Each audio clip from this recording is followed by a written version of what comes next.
Hello, everyone. Welcome to episode 7 of Cyber Sensei, the definitive podcast for cybersecurity educators, brought to you by Cyberbit. On every episode, we invite a Cyber Sensei, cybersecurity training education expert, to share a success story or valuable insights that you can use right after the session. My name is Sharon, and today we have a very interesting guest, which I will introduce shortly. But before we do that and introduce her, I'd like to say hi to our hosts, Adam Bricker and Susan Green. Hi, Adam, and hi, Susan. Nice to see you Hello. again.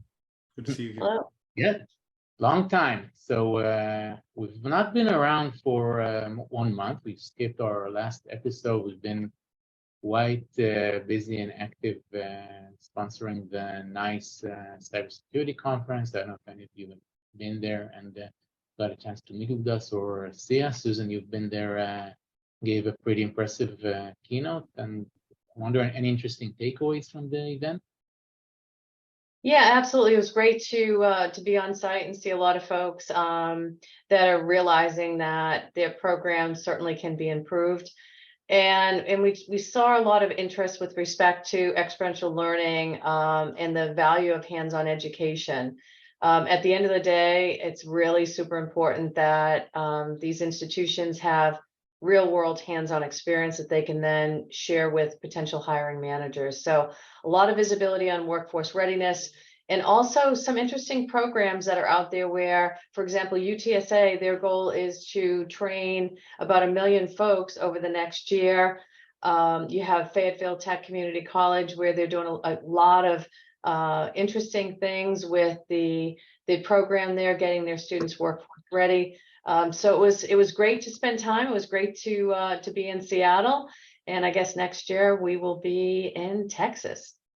Yep, we definitely will. So let's jump right in. Just before we start, a couple of housekeeping notes to our live audience. So first of all, we are live, so this allows you to ask our hosts any questions that you like in real time. We're going to be taking questions in about 30 minutes. If you want to ask a question, just raise your hand and we'll unmute you in the Q&A part of this live session, or if you prefer, type in your questions in the Q&A section. You can see a Q&A section at the bottom of your screen. Type it in anytime, and we will address your questions during the Q&A. The session is recorded. It will be available on the leading podcast platforms and on the Cyberbit YouTube page with video about 48 hours after this episode. And all the updates, the links to the recordings, links to the podcasts are going to be published on Cyberbit's LinkedIn profile. So feel free to follow us in order to get these updates. And now I'm happy to introduce our guest, Kristy Zyburo, Global Director of Customer Success at Cyberbit. Hi there, Kristy. Hello, nice to be here. Nice to see you. And as a matter of fact, I've really been waiting to have you on this podcast for a very long time. Really happy that you can finally make it. Just last week, we sat on a call with a team of cyber education leaders, and I thought I heard the content there, and I thought that we really need to share some of your experience with the community. So really happy we can do this now. I think you've worked with over 30 institutions. So yeah, I think Sharon cut out a little bit there, but yes, working with a lot of our higher education institution partners here at Cyberbit. And this is definitely something our audience will be interested in. Great. Anything from your end? Kristy, let me jump to the chase here. I'm curious, for those not familiar with this role, what does a customer success manager do? What is your role, and why is it so critical to the success of a cyber program? Sure, happy to talk about that a little bit. So customer success teams were really born of software as a service products. And so, you know, like you and many of our listeners, I'm sure you have a lot of products that you use. You know, it's great to have these applications and different things that help us to do our jobs better. And in Cyberbit's case, you know, help us to get our students workforce ready. These products get updated a lot. There's new content available. And so customer success teams are really here to make sure that customers continue to get value from what they purchased. And so from a Cyberbit perspective, it's really great to see new customers coming in and new content being introduced So my team, it's important for us to keep our finger on the pulse of the use cases of our various customers, making sure they're continuing to get that value, and then making sure they're aware of all that new content that we're providing as well too. So that's our role, is to really just make sure that they continue to get the most value out of the CyberBit platform. Awesome. And getting a little deeper into that same question, your role, that's how critical it is to a program where of these universities, these academies, these community colleges are deploying this hyper realistic cyber range. And you say about the customer success, but in this case, your focus, could you describe your focus on the student success and developing work-ready skills? I think it's a really good question. And so our customer, right, within our partners at our higher education institutions, it kind of runs the gamut. And so, folks like Susan's our national director, obviously in higher education. She's really keyed in with, the deans and the chairs and really understanding sort of those higher level goals and relationships. My team, our customers, really, we consider those to be the instructors. That's a big part of who we work with, making sure that we're helping them to identify what the CyberBit offer that's really going to complement what they're bringing to their students in the classroom, but also the students, as you mentioned. And I would actually say that the students have become more of those customers that we're looking at on a regular basis, because we really want to form those connections with them. We really get their feedback, about what's been exciting and interesting in the platform, what maybe, we might be missing that, that would help them to use the system better. So we really consider the instructors and the students our partners and our customers. Awesome. And do you also work with those that are developing, like at the department level, developing the curriculum and how best to leverage the platform? I would say more and more. So as an example, just this week, we're talking with one of our partners that's out of New York. They are developing a course for security operations and really digging in on, the aspects of building a SOC, maintaining a SOC. And so we're getting in on the ground level with them and really helping them to identify the content that will match best with that course. A lot of times when we have a new institution coming in, they have a set curriculum. And so, we really want to work with them to see how best to integrate the content. And that's an iterative process too, because as we get new content, as they mature their programs, we want to just keep looking at those syllabi and those curriculums and making sure that we have the right alignment there. So I would say, to your point though, building new programs, that's something we're seeing more and more. And there's some aspects of cybersecurity that are just now sort of getting to a point where there is a class sort of in front of it or behind it, however you want to say that. For a good example, that would be cloud security. I would say, a couple of years ago, we really didn't see much of that at all. Lately, we've seen more development of those types of programs, which is really awesome. And also, if I could add on that one too. So we are developing some innovative programs involving faculty, for example. So how does a faculty member come in and start to train students in cybersecurity? So we are working with some programs across the country that have been funded by NSA grants to ensure that these faculty members can roll up their sleeves and be successful. So we're starting to see a lot of that. And with respect to curriculum and Kristy's point, we're seeing a lot of migration to cloud, folks really looking at their programs to see where the deficiencies are so that they can get better and ultimately provide the type of student that's going to be workforce ready and promotable out of the gate. So Awesome. this is an interesting point. I think we have a very large team of educators here live on the call and on the session. And Kristy, I'm interested, I'm sure they all have their own challenges in building their program. When you start working with institutions, what are the main challenges that you see? What are the top items they say, I really need your help with that? Or what are those key challenges? I think it's just gaining liftoff. I think that's the biggest challenge because, there's a lot of work that goes into building the programs and building the curriculums. And, I think sometimes there's some hesitation to say, oh, now we have to fold in this new product or, how am I going to find the time to do that? We work with a lot of institutions that, they have a strong adjunct faculty presence. And so those folks are working full time, they have a lot going on. And so I think, that's where my team can really help a lot is to sort of say, we know this is a lot, that it can be a little bit intimidating, but if we take it step by step, if we walk side by side with every instructor, and maybe they don't incorporate every single range module into their classroom, but let's start with a course where we can give the students those hands-on experiences. When they start to see the value, when they start to see that they're going to start working with commercial tools, they're going to learn about the MITRE framework. They're going to learn about common attack types, which, by the way, are like 3 things that employers ask a lot during the interview process. So when they start to see that correlation, and then that they can make that step to, this is going to help my student be workforce ready, just like Susan said. I think you have to show the proof of it, but it does take some time. And I think that front end work is just really important. I think I'm even looking at an earlier stage, because the audience here is, some of them are not even adopting these advanced methodologies. But when you kind of get into the picture, obviously they want to integrate. You're helping them integrate a whole new concept, a whole new product in a seamless way, and you've got the team of experts that do that. But what are the big challenges that these organizations are dealing with in order to that even drive them to change the way that they're educating?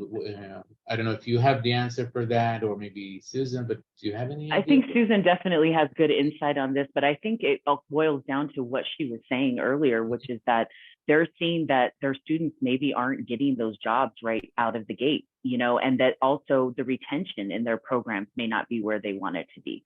And so I think that, you have to correlate, all right, what is the end game here? It's to bring students into our program, keep them in our program, and help them to find those jobs when they come out of that program. And so I think that can be a real driver. It's a means to an end, right?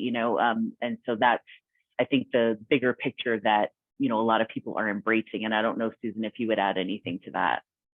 Yeah, I think that every program is very unique and very different. Every cohort's different. Every institution's mission is different. They have different students with different skill sets, with different goals, and every program takes a lot of hand-holding, right? And that's where Kristy's team comes in to be sure that the institution's successful. And it's not a one-size-fits-all. Every single program is customized. Every curriculum's different. We see this all the time. We see retention numbers in programs and enrollment going up when these programs are done well. We do also understand, with just across academia, generally speaking, not in cyber, but other programs are declining. In cybersecurity, there is such a huge need for these students to be successful out of the gate. We're seeing certificate-based programs, we've seen apprentice programs, we've seen displaced veteran programs, and kind of everything in between. And at the end of the day, we're really trying to solve for these open positions, and also ensuring that the students can get a job to pay their debt back. Because when you hear that a student hasn't gotten a job in cybersecurity, it's heart-wrenching, right? Because we know, as the American team, what the debt looks like from higher education, and these students need to get back paying these things back quickly. So lots of opportunity here. We're seeing dual enrollment programs as well. High school programs are starting to step up and realize that they have to start getting awareness down to the middle school level. I know that's interesting to think about, and actually into the elementary school level. We're not quite there yet, but I think we have to get there. Well, my son's new favorite toy, who he started first grade today, is Rangy, the cybersecurity bear. So yes, start them young. He knows the word cybersecurity. He knows what it means. I'm a proponent. So that's awesome. So Rangy is our mascot, just so you guys know, and it's a little teddy bear. I will get one to show you in a moment. Oh, I think I have him right here, actually. Isn't There he we go. cute? Got it set up today. So. Very cool. Kristy, I feel like it's like, bullets of questions at you all the time, but because I'll take them. Near and dear to me, because when I first started deploying ranges, I underestimated the skill and the knowledge, the approach it takes to actually properly deploy it. And then I was trying to find my own time to learn in the range so that I could be a better mentor to the students. And so it just changed the relationship. What is your perspective? How does implementing a range like in your role help with that change in the relationship between the instructor and the student? I think that it's an opportunity to enhance the mentorship sort of aspect of the relationship, which is what is really awesome to see. As I mentioned before, I think, and it's just the nature of these programs growing quickly and the type of knowledge needed for them. There's a good adjunct population that we're working with, right? And so they're actually, working at Verizon or Google or whatever, and they're also teaching the students. I think when they see a solution like a CyberVet coming in, and they're like, wow, this is kind of, this is like the environment that I work in. These are the tools that I work with, right? And even if you're not an adjunct, right, you see that sort of correlation between this is, again, driving towards that outcome. I think that can enhance that mentorship relationship quite a bit. And so we're seeing more like we were just speaking with an institution during our higher education customer advisory board. They're encouraging the professors, help them to build out their LinkedIn profiles. We do virtual badging, which I think we'll have time to talk about a little bit on the podcast today.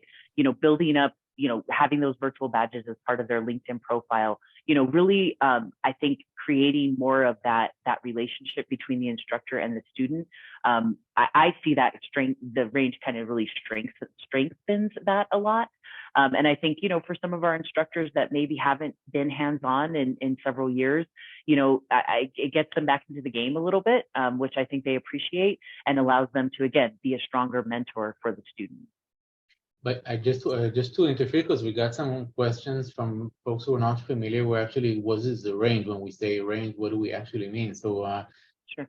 So apologies for not introducing the concept before, but generally what Kristy is talking about is implementing a cyber range into the academic program, into the academic curriculum. A cyber range is a means to emulate real-world cybersecurity scenarios in what we say a hyper-realistic environment, an environment that replicates real-world situations in a very accurate way, starting from the networks that graduates would eventually be working in the real world, the attacks like ransomware or supply chain attacks, or everything that they will be required to respond to when they are on the job, and the security tools like Splunk or Palo Alto or Checkpoint, the major security tools that they will be able to work on.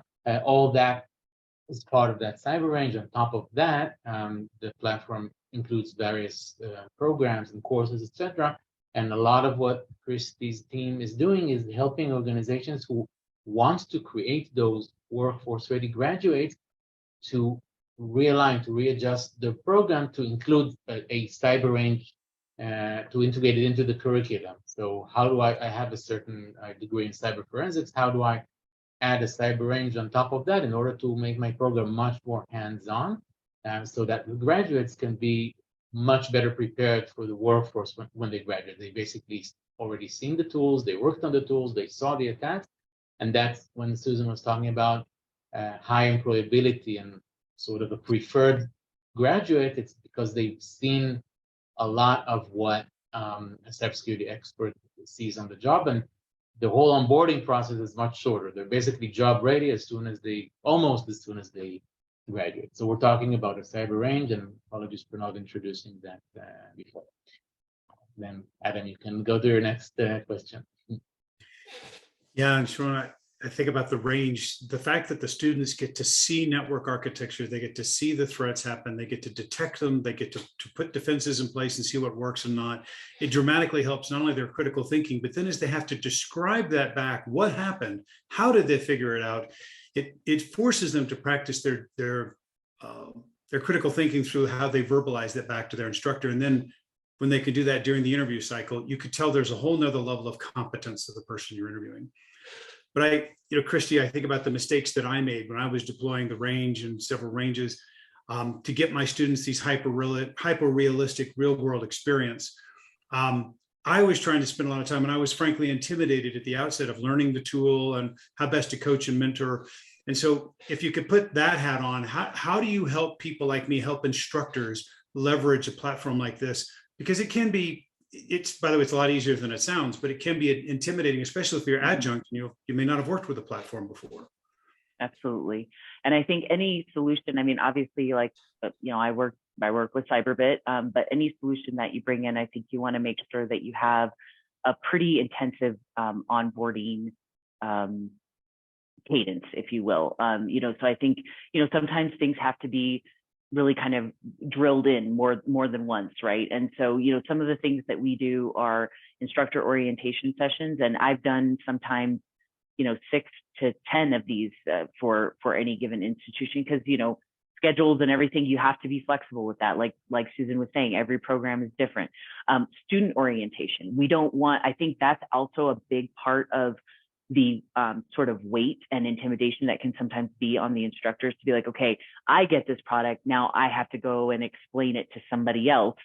We'll take that too, right? So we'll do the student orientation. That's an opportunity for us to also introduce ourselves as, subject matter experts with the solution, so that they also feel, okay, I don't just always have to go to, Professor Bricker. I can come, to Kristy, or I can come to Jean or somebody else on Cyberbit customer success. And so again, I mean, I know that that's something I had mentioned before, but I think the front loading is just really important with resources and time and availability and all of that good stuff. And so, and I think the one other thing I would mention about that too is that we have a really strong sort of what we call like a trainer application, right? So when you're in a range environment, as Sharon was saying, you're practicing an attack end to end, you're using commercial tools. There are certain things that the students are meant to find in that network. We need to give you the tools so that way you feel like, okay, I know what they're supposed to find. I know how they're supposed to get there, so that even if I don't have time, between all the other stuff I'm doing to run this exercise all the way through, I have a complete guide. I have this, like I said, it's an application that, you spin up very easily. I can see all the student screens. I can see all the solutions and the answers. I think all of that, and really enabling them to utilize what's available to help them save time. Again, that's what customer success is all about. What is all the ins and outs of this solution, and whether that's Cyberbit or any other solution that you have, right? If you're struggling with the UI or anything, call them up, ask them for your customer success manager, because that's the person that's supposed to help you do that.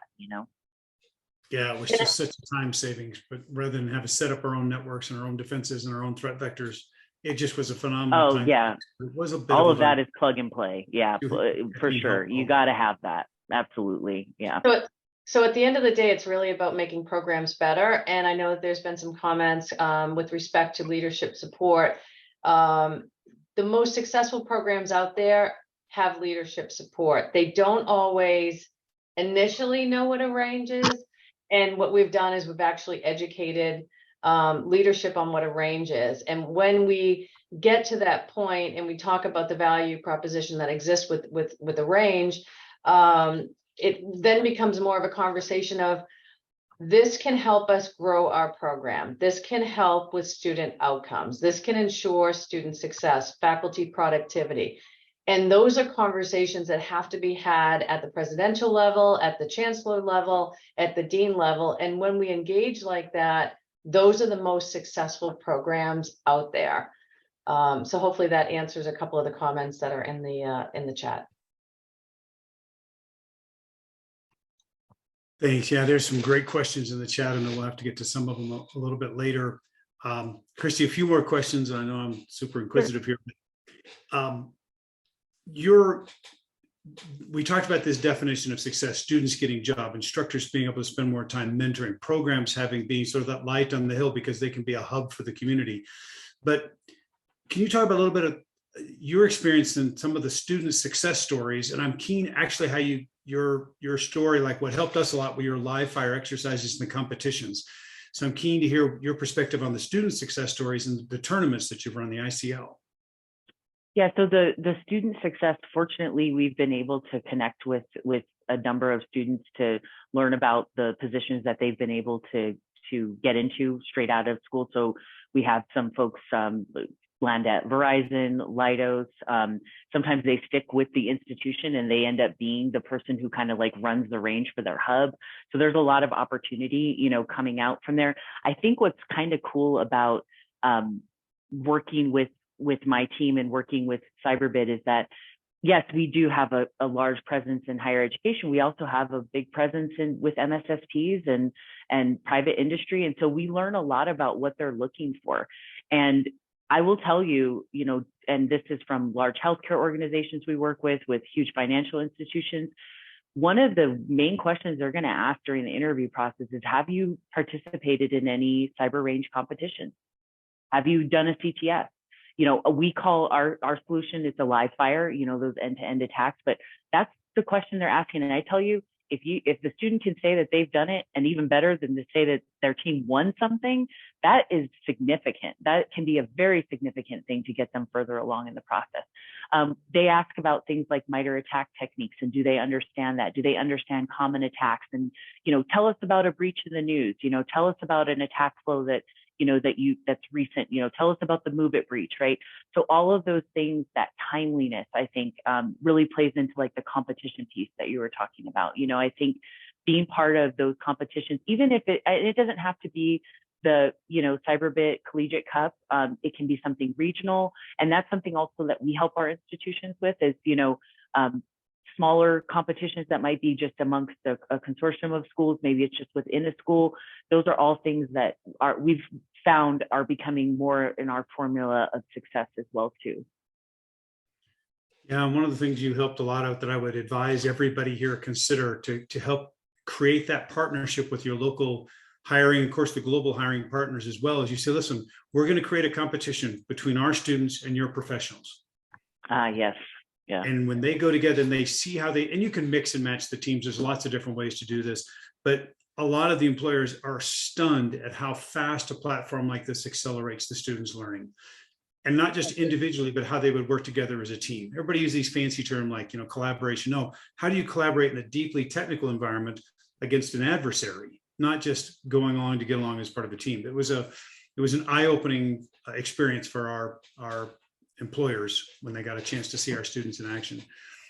I want to just also touch on that too, that soft skill piece. I think is super important. What you're going to see more in the job descriptions and what hiring managers and SOC managers and security leadership looking for, you'll hear terms like, a natural inclination to learn, or curiosity, or collaboration.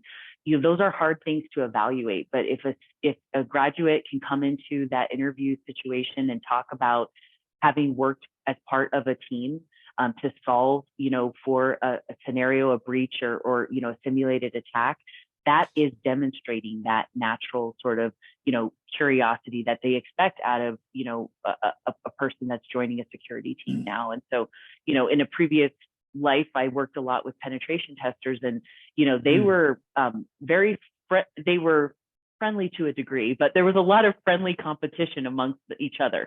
It was like, hey, did you, have you read about the latest? Have you heard about this guy, or have you learned about this vulnerability? So, I mean, those are the kinds of personality traits that we can help to bring out and help the student to actually talk about, right, when they're getting ready to enter the workforce. I think, Adam, this is great timing, because I guess you read the new announcement by the Biden-Harris administration about the National Cyber Workforce and Education Strategy. So there's, if any of you hasn't seen it yet, this is basically an announcement about the need to transform cyber education and the commitment of the administration to invest, to fund it. So organizations that are adopting these programs are also getting funding. And I'm reading out from this announcement. It says transform. One of the goals is transform cyber education, address the immediate demand for skilled cyber workforce, preparing learners to meet the future needs of a dynamic technological environment, and expand competency-based cyber education. So we're talking about hands-on, we're talking about competition, but also about basically aligning the educational programs with the needs of the employers. So those organizations that we're talking about are already catching up with that and are maybe even ahead of the curve. So that's a very important read, and then the government is very much behind these initiatives and investing in. Yeah, I am super impressed with what Admiral Mark Montgomery and others have done to accelerate the Cyberspace Solarium Commission report's recommendations into law and to funding. and what Philip Metermeyer and the others are doing on that commission it's pretty impressive. And the nice framework being more competency based. I didn't think I'd see that much progress that fast out of the government. So I'm glad to be pleasantly surprised. 3 days ago, yeah. Yeah. But Kristy, I glossed over this other key part. A few months ago, we had Dr. Mark Sorrells from Fayetteville Tech Community College. Susan knows him well, and he talked more strategically. And that's about a platform like this that could be used not just for the students, the development of the instructors to become better instructors, but also to be an asset for the community, the businesses, the MSPs, the corporations, the communities. And we saw, and he talked about how they can use it for training, they can use it to assess candidates, they can use it to actually help evaluate the program and make it stronger. How does your program and your role help? Also, I'll call it that strategic positioning of a range like this to be an asset, not just for the community college or the university, but for the community? Yeah, I think the main thing that you can count on from my team is resources, right? And I think one of the things I touched on it just a moment ago, we are aware of what enterprises are looking for in terms of the training that they're interested in. And so I think that's one of the things that we're going to bring to any institution that wants to employ one of these hub strategies. So sometimes they're like, okay, well, what should we offer, right? And so we have the nuts and bolts of what you can offer in terms of, this is the full curriculum for like a training day that we've seen implemented at, this large insurance company that we work with, or this, large bank that we work with. And so, and we are also can give them insight into the roles that require, some of that training. We can talk with them about the NIST, NICE, KSA, and Ts that need to be correlated so that, they can create training programs that are going to be attractive when they start to, market their services and their abilities. Now, flipping over to that side, right, on the marketing side and business development, that's where Susan comes in pretty heavily, and her team as well. And Sharon, from our side here, working with our marketing leadership, they're really adept at, being able to give that guidance on, here's what you need to put on your webpage, here's how you need to get out a press release, here's how we want to put together a ribbon cutting event. And so, my team is responsible for really just not even, if we don't have the solution, we pull from the other resources at Cyberbit that can help us to come up with that overall solution. Because it's a multi-pronged approach. And I'm not going to say that it's easy, right? I think it's, it takes a lot of effort. And I 100% agree with Susan. It takes the leadership saying, yes, this is what we're going to do. Dr. Sorrells, I mean, that, he's driving that, right? He's driving a lot of that activity. And so, I think it's all about like helping with the strategy side, the marketing side, all of that, right? We have the resources for that. But also I think that can be a very exciting conversation to have. But we also need to know what are the nuts and the bolts of what actually has to get done here. And then again, that's where my team can come in to say, these are the exercises that are going to speak to these verticals that are in your region that you need to really focus on. And again, I think to the point of, just enabling folks to use the system for those types of activities as well too.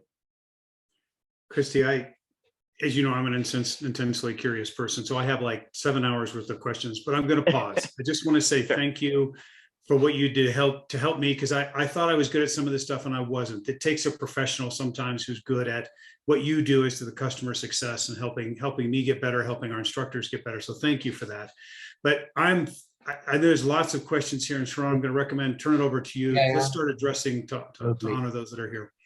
Thanks, Absolutely. Sharon. So we'll go quickly. We've got tons of questions, and it's great. I mean, you guys have there's a lot of engagement today with the audience. So we'll start right away, and you guys can jump in according to the questions. So we have a question about industrial cybersecurity, a very important topic that we're obviously dealing with attacks on critical infrastructure. So how much attention is dedicated to industrial cybersecurity versus IT? Does the program include frontal sessions prior students get access to the cyber range? So Susan, you wanted to take the industrial, and I'll answer the frontal part there.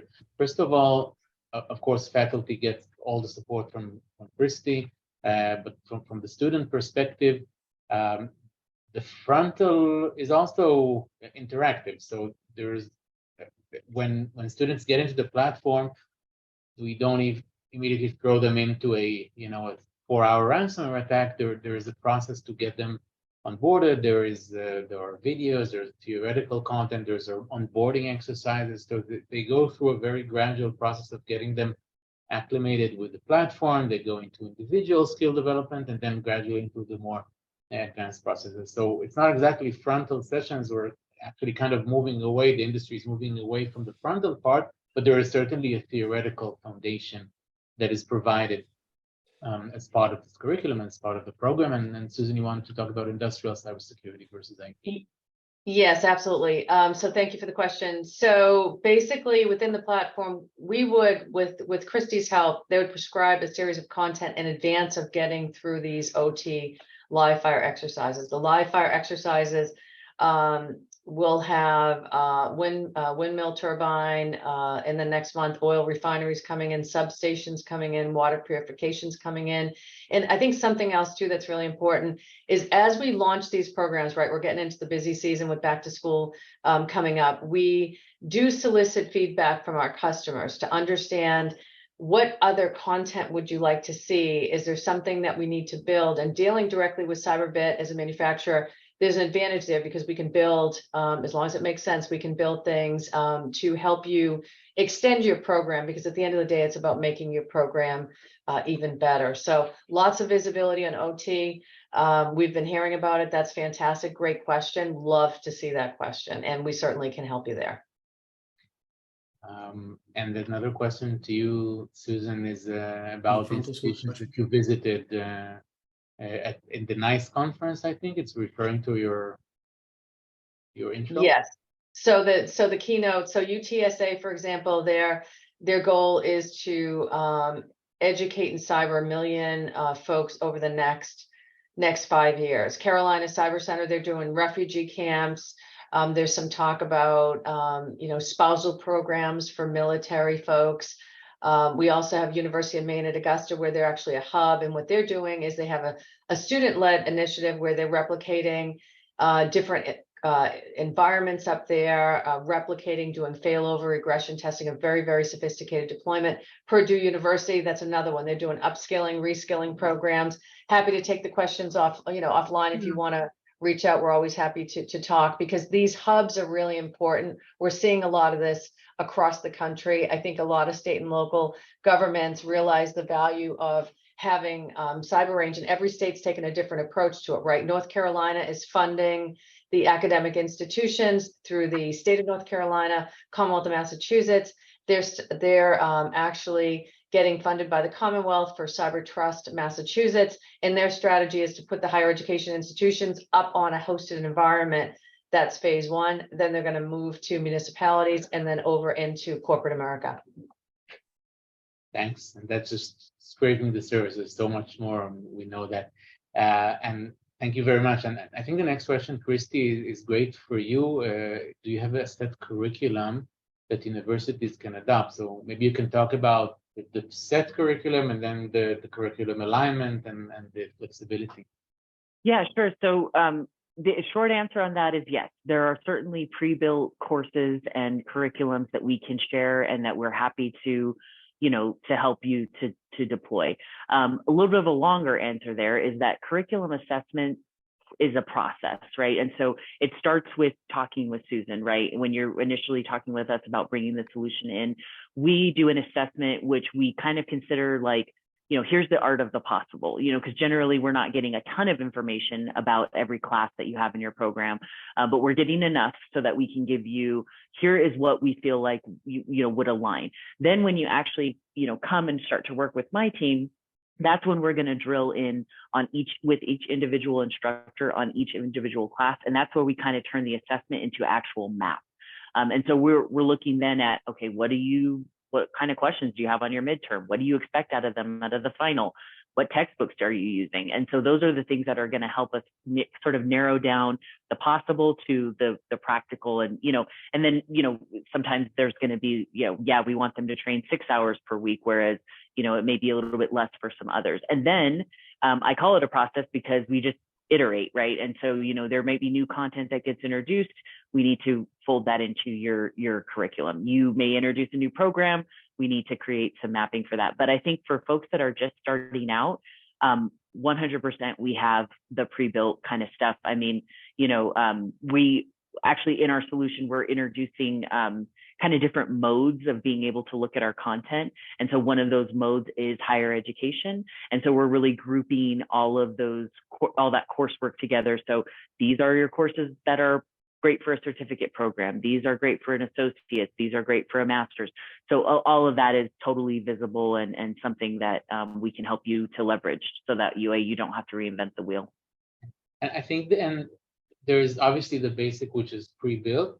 But again, every program could be a little bit different. So we know more or less what's a fit for a certain program. But the nice thing is, and again, Kristy's team, it's a team that's already worked with multiple organizations. So they know how to look at the program, analyze it, and take an extensive catalog of exercises and create the ideal fit, the optimal fit for your specific program. So you can start with pre-built, but what usually we deliver is a tailored and highly optimized program, and it's not something that really most of the educators have never done it before. We don't expect them to know. It's a conversation, but we know and we can prescribe the relevant exercises that are fit. So there's not a lot of doubt or concern. No need to be concerned about not knowing it because there's a team of experts that really know. There is the question from an organization that's maybe a little bit less mature, doesn't know the higher level management doesn't know much about technology and cyber. So what's more interesting for them is projects and maybe this is for you, Susan, projects for local businesses, internships, apprenticeships will help the students more. They say we do have a dual enrollment program and 2 cyber programs and certificate. We will need assistance on establishing our cyber range. What can you tell, Susan, an organization that has those types of challenges? I can tell you it's right in our wheelhouse, right? Like Kristy mentioned that we work across all these different vertical markets. We work across community colleges, master's programs, and everything in between. The number one user of our range right now is a dual enrollment program out of the state of Washington. So we definitely can help you there. Would be more than happy to sit down and understand your timeline, what you're trying to accomplish, but we definitely know that the content's different for dual enrollment programs than it would be for a master's program. So we, again, customize each and every offering to meet the needs of the students in the institution. Yeah, so definitely we'll connect with you, and you also get an email from us after the session, and you can respond to that. But we'll make sure to make the connection if there's specific interest on type of program. So absolutely happy to do that. There is a question, maybe Adam, you may be the best to answer. I'm not sure I'm 100% familiar, but comparing to Cisco's Networking Academy, very specific, but are you familiar with it? Yeah, and I have a lot of respect for the Cisco Networking Academy. There's some other platforms like this that come from Immersive Labs and others. I have a lot of respect for them. And I think they are, to a degree, complementary. But what really distinguishes some of the initial labs that have a position to start, I would just stay, as a lot of them are click next labs, do this, then do this, then do this. And the student can know if they're on the right track or not. And those have a place. But when you want to get to hyper specific, I call it hyper realistic solutions. You work in commercial tools against unknown networks, against unknown threats, and you have to critically think through it. This kind of a cyber range is at a whole nother level of preparing them for workforce ready skill sets beyond the Network Plus, beyond. And again, I have a lot of respect for Cisco. I don't want to say anything other than that. But this is at another level of validating the work ready experience. And Kristy, I apologize, I didn't give you a chance to talk about this, but one of the things employers are looking for is demonstrated competence. Yes, there's the CompTIA and EC Council certifications and SANS. God bless them. Awesome. But a lot of them want to see these, I'll call them like these micro learning badges to validate that they know how to do this. Can you talk a little bit about that? Sure, and I would just echo your sentiments there too. I think that there's a lot of cool solutions out there. We don't gate the learning experience in that way, right? Of the point and click, like you were discussing. When we spin up a virtual network and fire off the attack, I mean, there's any number of directions that the student can go in, just like senior analysts that work with our product on a regular basis out of our enterprise sector. I mean, sometimes they'll end up going off to the left, and we sort of have to say, hey, it's over here. You know what I mean? So, but it's a great experience for exactly that reason. But definitely being able to kind of show and validate that you've had this experience, not just with, I know how to utilize this tool, but I know how to utilize this tool in this environment, amongst a team environment. We use a badging system for that called Accreditable. There's several badging solutions out there. I think they all have a lot of really good qualities. This one works really well for us. And so we create a lot of custom badges. So we have some that are like set. For example, we have an elite cyber range student program where we recognize the student that trains the most at the institution within a given period of time. And so we want to be able to give them a badge that they can, download or share on any of the social media platforms. Of course, LinkedIn being a great one to do that. But we also do kind of like custom badges and certifications depending on different programs that you're doing. Working with a college right now in Florida, I'm going to be helping them with some co-branded badges that we'll issue next week because the students just finished a several week-long boot camp. And so those are really, I think, important. And it's just, like you said, it demonstrates the competency with tools and skills, and they can share it easily too. So as soon as you're hands-on, it opens up so many opportunities. You can do competitions, you can put badges to complete a course or an achievement. You can have like a student of the month, featured student or featured trainee, as we do. It opens up a lot of opportunities to engage the students. And I think also the immersive element is really important, right? To be able to immerse yourself in an environment. A good analogy I like to use, if you really want to learn Spanish, you should probably go to Spain and immerse yourself in the culture, because that's the best way, at least in my opinion, to learn something. So the platform does help with retention, does help with engagement. Every student learns a little bit differently. Many faculty members use different pedagogical models, so the platform can flex.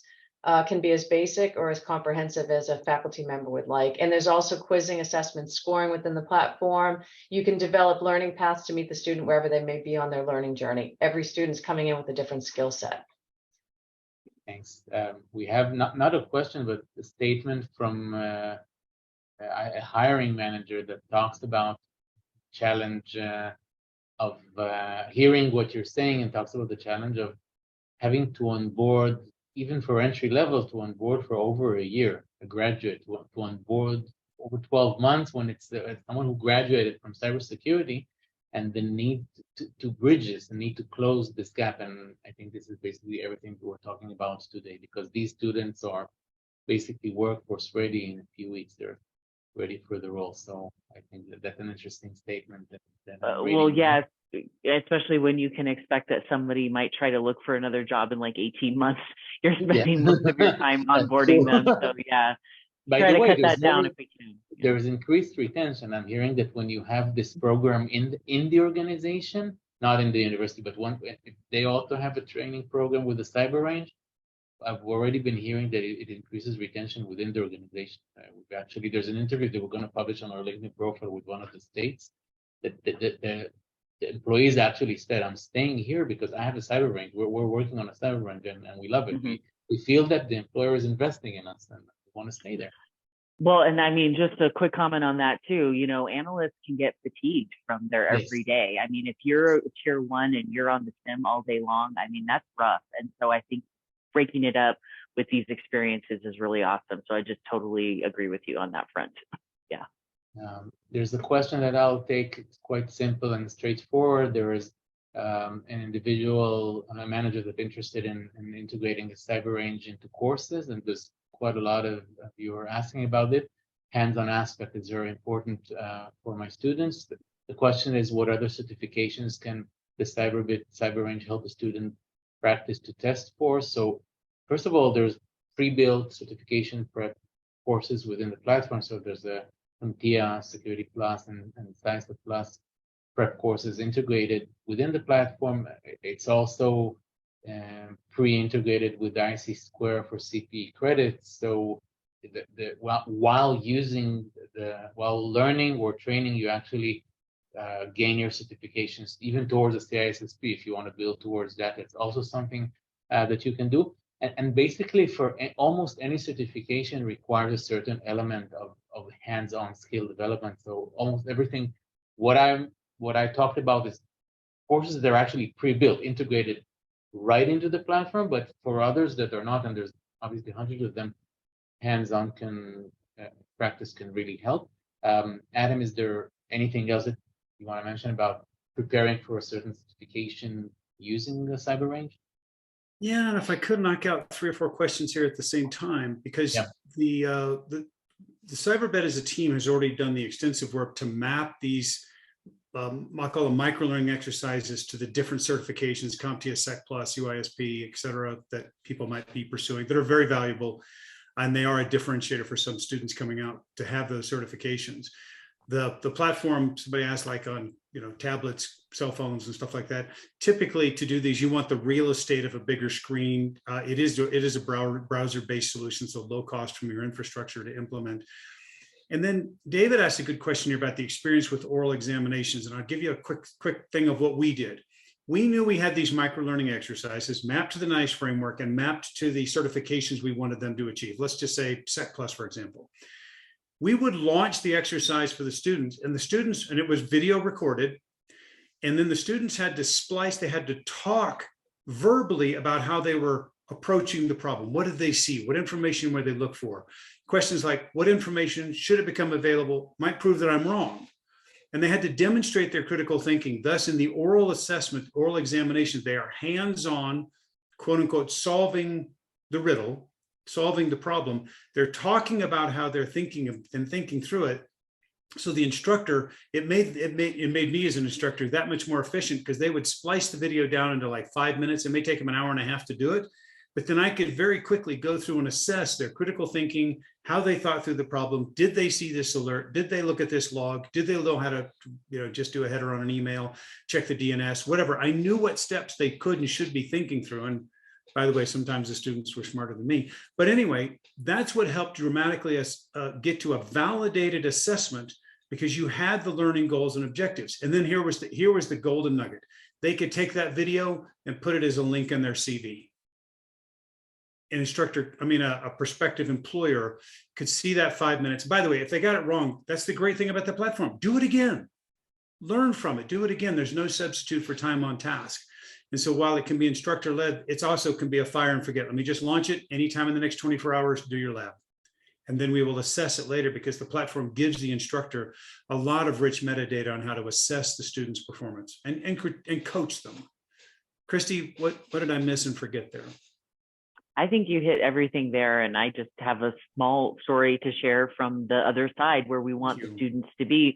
Like, I work with a very large MSSP out of Canada, and forgive me, I don't do a lot of the name dropping just because I don't want to put anybody out on blast, but they use the live fire in that way too, right? Because their analysts are answering tickets and having to explain to their customers, what was this alert? How did you all handle it? And I was just on site visiting with him not too long ago, and he was like, yeah, he gave an answer that was like, oh gosh, this is not good, not good for our customer. And so part of his assignment is he's going to have to go in and do one of the live fires, and we want him to do a write-up afterwards, because he needs to practice, that communication skill. So if we can catch them before they get into that role and have to go, right? So, I think it just goes to show the correlation between, again, what do we want the outcome to be? We want the student to be, gainfully employed. And so I think if you can practice those types of things, you get them to a point where, like our hiring manager mentioned, the onboarding is quicker,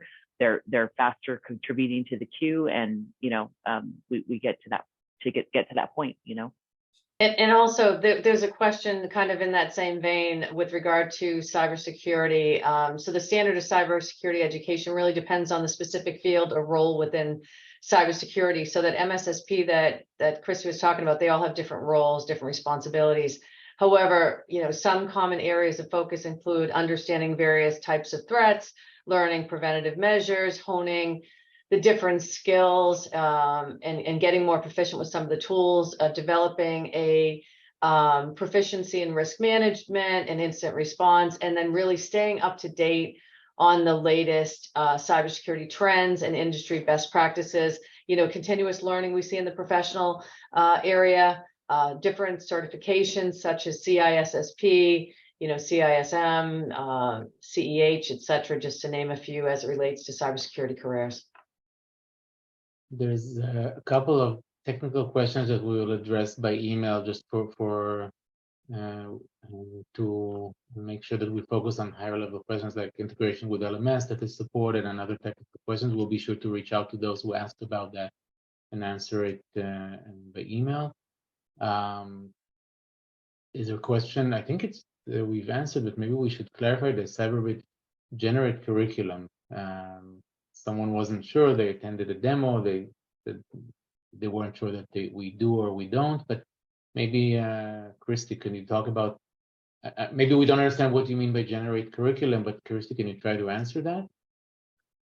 I mean, yeah, I think you might be right, Sharon, that maybe we covered this previously. It just sort of, how much guidance can you give us, like if we're maybe growing a program from scratch? And so, I would just say that there's a lot of material that we can provide.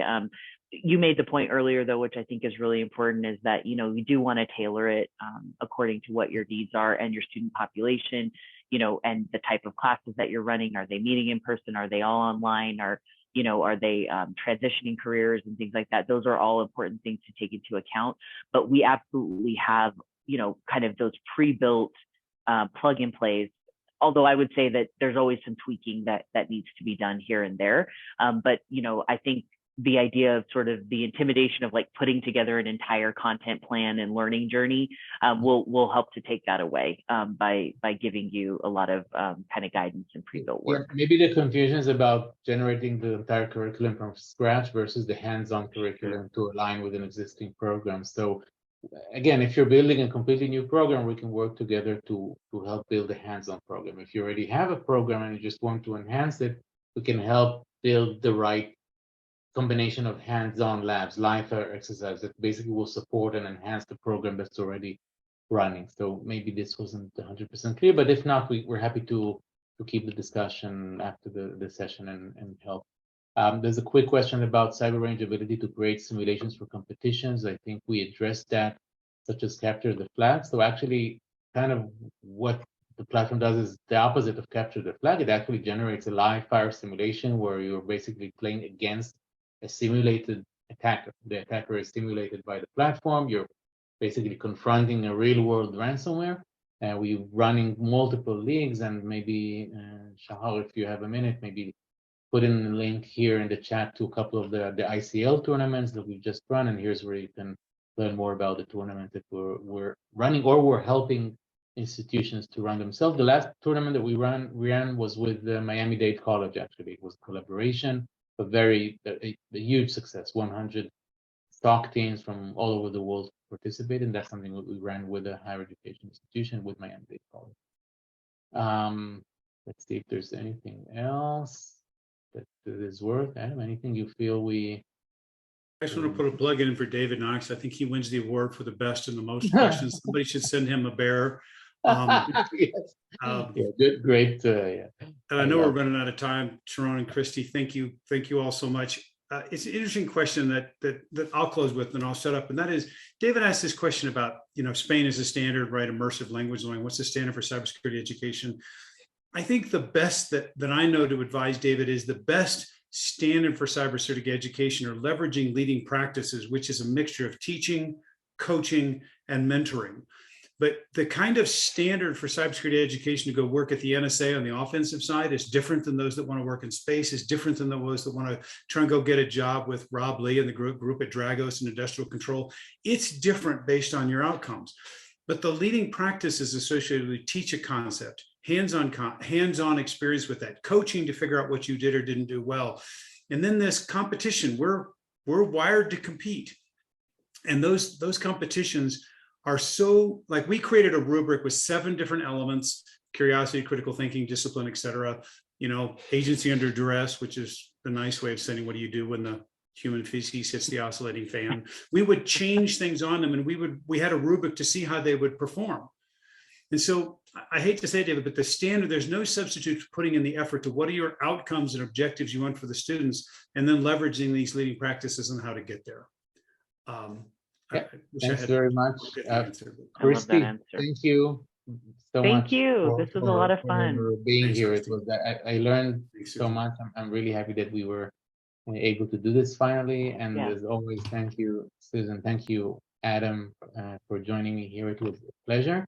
The audience, you were great. You asked so many questions. Sorry that we couldn't address all of them live, but again, we can continue the conversation after, and we'll send emails to anyone who had questions that we weren't able to address right now. So apologies, there was a lot of questions this time. So thank you again. The podcast is going to be recorded and broadcasted on Spotify, Apple, Google, YouTube, and streamed on those platforms. You'll get the links on LinkedIn or just look for Cyber Sensei. Just follow us and you'll receive the update. And thank you very much. And we look forward to seeing you in our future episodes. Thank Thanks, you. everybody. Thank you. Have a good day. Bye.